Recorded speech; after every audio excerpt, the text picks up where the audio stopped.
Assalamualaikum warahmatullahi wabarakatuh. Halo, aku Kalisa Zuhaira. Di video ini aku akan jelasin ke kalian apa itu sholat, puasa, macam-macam sholat dan puasa, serta apa sih manfaat dari kedua ibadah tersebut jika dilihat dari sudut pandang medis. Sholat adalah ibadah wajib 5 waktu yang merupakan rukun Islam kedua setelah syahadat. Sholat menjadi tiang agama dan media komunikasi antara hamba dengan Allah. Macam-macam sholat fardu atau wajib ada 5. Yang pertama yaitu sholat subuh yang berjumlah 2 rakaat. Lalu yang kedua sholat zuhur 4 rakaat. Yang ketiga sholat asar 4 rakaat. Yang keempat sholat maghrib 3 rakaat. Dan yang terakhir yaitu sholat isya 4 rakaat.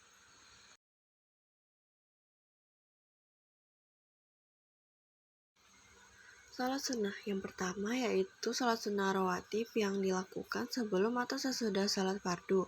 Lalu yang kedua ada sholat tahajud dilakukan pada malam hari setelah tidur. Yang ketiga ada witir, sholat sunnah ganjil sebagai penutup sholat malam. Dan yang keempat ada duha dilakukan pada pagi hari setelah matahari terbit. Ini dia 5 niat sholat wajib yang harus kita tahu sebelum kita melaksanakan ibadah sholat. Mulai dari sholat subuh, zuhur, asar, maghrib, hingga isya. Selanjutnya di sini ada syarat-syarat sah sholat. Yang pertama yaitu beragama Islam, yang kedua balik, yang ketiga suci dari hadas dan najis, yang keempat menutup aurat, yang kelima masuk waktu sholat, lalu yang keenam yaitu menghadap kiblat. Lalu di sini ada rukun-rukun sholat yang wajib kita taati dan ikuti selama melaksanakan sholat. Yang pertama yaitu niat, lalu yang kedua berdiri bagi yang mampu, yang ketiga takbiratul ihram, yang keempat membaca al-fatihah, yang kelima ruku, i'tidal, sujud, duduk di antara dua sujud, lalu yang keenam yaitu tasyahud akhir, dan yang ketujuh salam, serta lakukan sholat dengan tertib.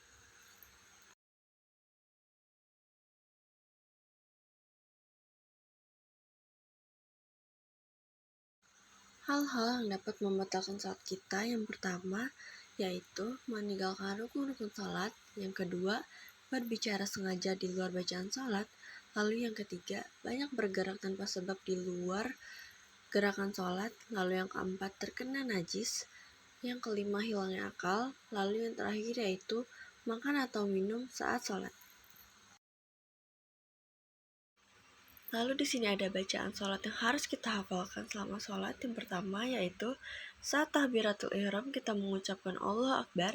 Lalu yang kedua doa iftitah menggunakan Allahu Akbar kabira atau bisa juga dengan menggunakan Allahumma ba'id baini. Lalu yang kedua surah Al-Fatihah. Yang keempat surah lain dari Al-Quran. Contohnya yaitu surat Al-Ikhlas. Lalu yang kelima yaitu ruku dengan membaca subhana rabbiyal azimi wa bihamdi. Lalu yang keenam yaitu i'tidal, yang ketujuh sujud, yang kedelapan duduk di antara dua sujud, yang kesembilan tasyahud awal, lalu yang kesepuluh ada tasyahud akhir, lalu yang terakhir yaitu salam dengan mengucapkan Assalamualaikum warahmatullahi dengan menengok ke arah kanan terlebih dahulu lalu ke arah kiri. Masuk ke materi kedua tentang puasa. Puasa atau syaum adalah menahan diri dari hal-hal yang membatalkan puasa, mulai dari terbitnya fajar hingga terbenam matahari dengan niat karena Allah Ta'ala.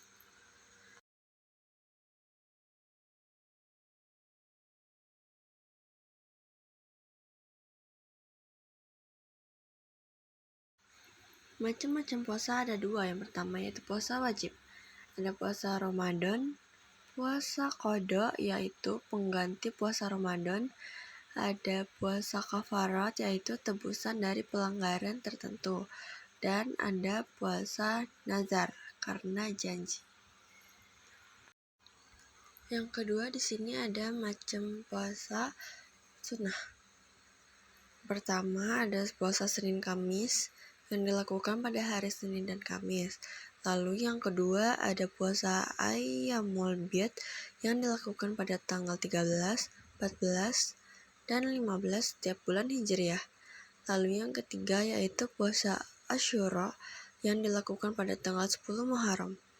Yang keempat ada puasa Arafah yang dilakukan pada 9 Zulhijjah.